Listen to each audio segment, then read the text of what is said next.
Hey, Glenn. Gentlemen, we know we're deep into gambling when we're betting on who's having what for lunch. I'm waiting for Dave to text. I'd like to see some odds first before I place a bet. Yeah, Hardy super burger guy. Yeah. Let's put our bets down now. I'm going with burger. I am. I think he's having a burger.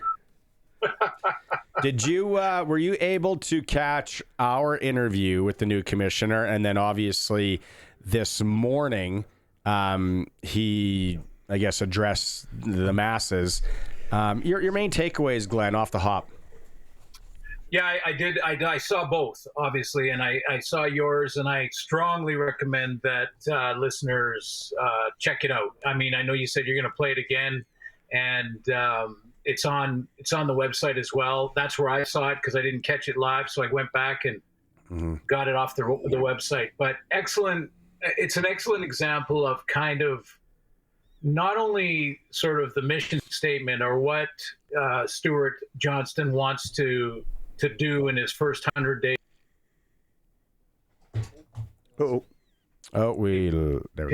His view on leadership, a good example of, his style of leadership. He approaches it. So yeah, I think it was an excellent interview. My first impressions, well, let me quote, if I can, Stewart, because I thought off the top of his address to the country, he gave you a great window into how he approaches leadership. And I'm gonna read the quote because I don't want to get it wrong. But he said fairly early in his address that this league, rich in history and tradition, has been a cornerstone of Canadian culture for over a century. I'm deeply humbled by the trust placed in me to lead this incredible organization into this next chapter.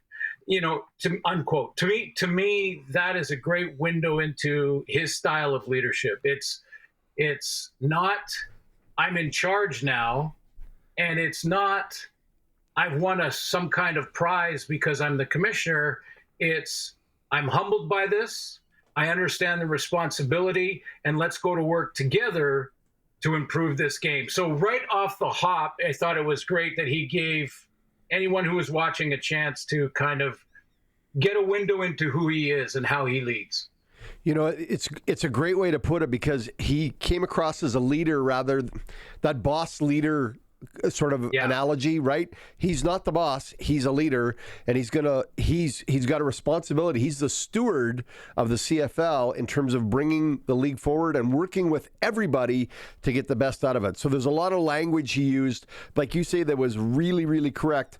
I did like that he's got this 100 days that he's going out to talk to everybody in the league and around the league.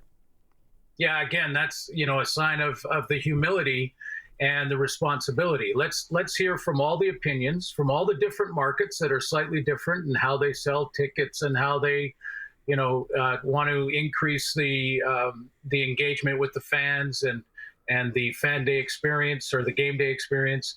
I thought him to say that, I'm all ears. I want to talk to a lot of different stakeholders across the country before he starts to put together the minutia in the plan, but there was some indications in that address about the overall mission statement, and he started out by talking about growing the game in our country, growing Canadian football in our country. And you guys did a good job of touching on flag football with Stewart, and he was talked about that in great detail in your interview.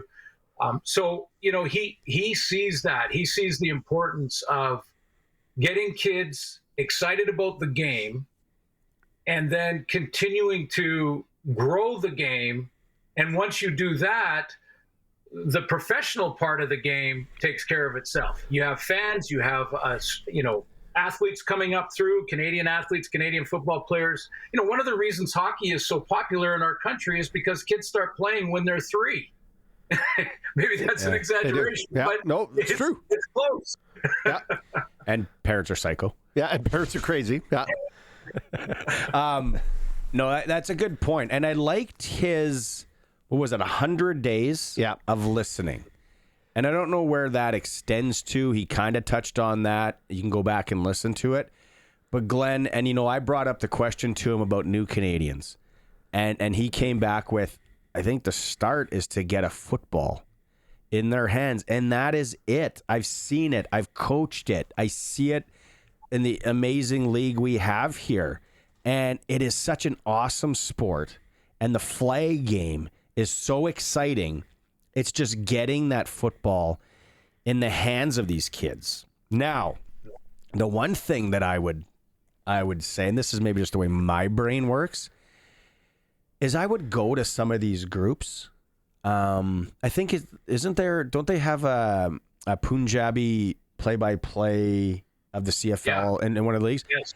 I would go to them and then go to a town hall and say, what do you guys know about this game? What do you like about it? The ones that do know it, where can we work? What do you guys, because like cricket, right? We have the cricket pitches opening up, and that is a huge sport. I want to know more about cricket. Like if I move to Bangladesh, I want to know. I want to be right in there. Who are the team? Obviously, I want to sprinkle. Yeah.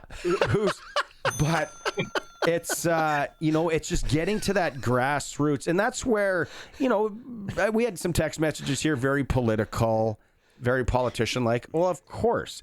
I like the fact that he's kind of saying, expansion, it'll happen. It's not a priority right now. These are kind of the priorities. And I don't mind that initial statement on that front, Glenn. Yeah, no, I think he, and he did touch on some details. I mean, I strongly recommend the listeners listening to your interview with him, but also to his address, and kind of pull out of that some, not blanket statements or mission statements, but some thoughts that he's had. I mean, this is 3 hours in the job now when he was had his press conference earlier this morning, but and we give him time to work on the minutia. And honestly, we all know how this works. When a team is having a losing start to the season and their fan base is really upset and they get, the wrong answer on an instant replay, well, he's gonna hear from those fans. He's gonna hear from the fans. So he's got to manage all that. But you got an example of how he will. And, he did mention in his mission statement, he wanted to enhance the fan experience. He wanted to grow the game of Canadian football. He wants to make sure that it's financially sustainable for the long term. These are, yes, they're political statements, but they're ideas that you can pull out of there where his priorities are. I thought he answered the I call it the hamster wheel expansion question. I thought he handled it outstanding. If there's a team or a city that comes with an owner and all the backing and research and a stadium plan and all that, of course he's going to listen to it, and of course he wants to expand if it's the right time. But in the meantime, we have such a great game, an exciting game, a fan-driven game that unites our country. So let's keep improving on that. And then when you talk about expansion, you're not out seeking it. There's cities that are calling you, saying, how do we get part of this club? And that's a longer-term vision. But he was clear that that's what he wants to do with that. Glenn, it's critical that the comment that you've made, as well as the commissioner, around making more people have the experience, the fan experience. And we know that going to a CFL game is a fantastic experience, especially here in Mosaic. Riderville is a great place to go to a game. And I think if those other communities that don't have a team, and like they've done in Victoria and like they've done in Halifax or Antigonish, I believe was even one, if they had that experience, what would that be like? What would it be like in the interior of BC? What would it be like in that other part of Ontario? Even Thunder Bay as an example. What would it be like for them to experience that? And in your mind, where should the league think about doing that again? Well, the neutral site games, when I talked after Victoria last year, that Amar Doman from the Lions put together, which was such a great experience. I mean, that the entire Vancouver Island with a lot of different cities, they were all engaged in that neutral site game. And when I talked to some of the league officials at that time, they were talking about neutral site games as a new franchise of its own. Like this was not sort of one-offs and let's see what happens. This was, how do we have a nice base, we know we can do it, we know how the sort of the mechanics of it are, the logistics of it, and the cost.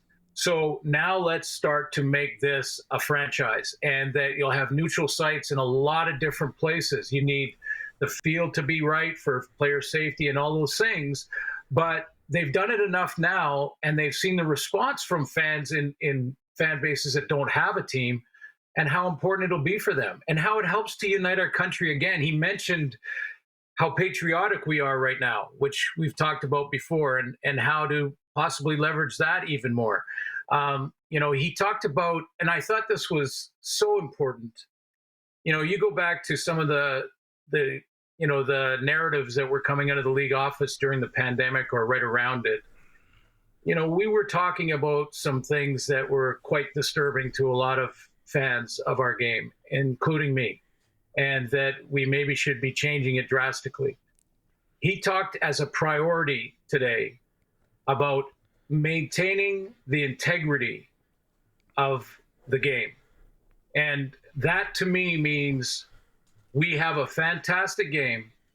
We're going to continue to improve it, but we are not coming in saying, well, they do it differently in a different country and they do it differently over here, so we should try to figure out how to do. No, we're going to work on, as a priority, the integrity of our game. And I thought that was outstanding. That was great to hear. No more of this tinker. We got a great game. You still got to fix that Rouge rule. We have the Rouge rule, yes. Okay, there's one. At the end of the game. Yeah. You can't kick a Rouge to win. Yeah. Well, Barney, you have an audience with Stewart when he gets to Regina, from what I understand from the interview, and I thought that was I'm not holding my breath. You have an audience. Stewart's already forgot about those two yokels he talked to in Regina. Well, no, we promised him a pizza. We might be able to pull this off. Come on. Okay. Have you ever, honest question here, have you ever seen him angry? When you see him angry, when you see him manage a crisis or manage some disruption, as he called it, and again, his use of the language and his use of how he messaged was outstanding. But when he's managing disruptions, he is very even keeled, like you saw today. That's what you want. Again, we'll try to go directly to prioritizing what's most important about coming out of the other end of this crisis or interruption or problem. What do we want to be when we come out of the other end? And now, okay, let's go backwards and figure out the steps that we need to do to get there. And that's the type of guy that you can see that in your interview with him. Again, it was well done, and I thought it showed Stewart Johnston exactly kind of who he is. It's that boss leader comment, right? He's not a boss, he's a leader, and when leaders resolve problems, they don't start pointing fingers and start screaming and yelling. I've been to some special classes for lots of different reasons. Lots of different reasons. I'm Sharky, and I have an anger problem. I got to take some meds, and yeah. You know what another little highlight, and I have a whole list of them, but another little highlight that I liked was that he was asked a question by, I think it was one of our guys at TSN in the press conference this morning, about what he's going to do to handle the World Cup when it arrives in a year, the World, soccer. And he talked about working with advertisers because there'll be more demand for that advertising dollar, and it'll be, there'll be other avenues that they could go in the direction they could go. But he gave us a good idea, I thought, at the end of that answer when he talked, and I'm paraphrasing here, but he talked about how we need to embrace big events and sports in our country and be part of them and collaborate with them, rather than A competition. Be in competition with them. Yeah. Exactly. And that's the approach we need. The World Cup will be great. Let's not cheer against it because we're protecting something. Nope. Let's go out and collaborate, have fun, enjoy that, but also bring our league along with it. Yep. It's like Harry said on Tuesday. All right. Pro-Canadian doesn't mean anti-American. No. Right? No. It's that line. Yeah. That line. Okay, we only got a couple minutes left here because we want to rerun that interview again for the masses. Glenn, are you in town? Are you coming this way next week? Is that the week? Yes, dog's breakfast, but I'll be in Regina as well. So, and I've got a little thing for you.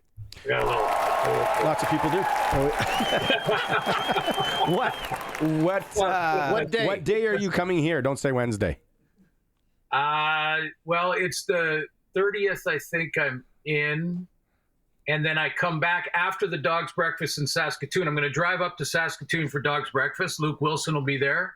He's the guest speaker. And then I'll drive back to Regina and be in Regina for 2 days after that. Okay. We'll make it work. We'll make it. Yeah. I'm in Thursday. We'll make it work. All right. Have a good. Are you watching any of the NHL playoffs? Yeah, absolutely, man. Let's go Jets. Let's go. Oh, I like it. I like it. Sharky wore a Jets jersey here. Here's my uni. Yep. Let's get the Jets jersey out. There we go. Sharky, you predicted the Oilers too would struggle. I think you were the one who predicted that was going to be cut this off. Yeah. Thanks for bringing that up, Suits. I appreciate that. Really do. Taking a lot of flack today. Appreciate that. Have a good weekend, Glenn. We'll catch up next week. Thanks, gentlemen. Take care. Cheers.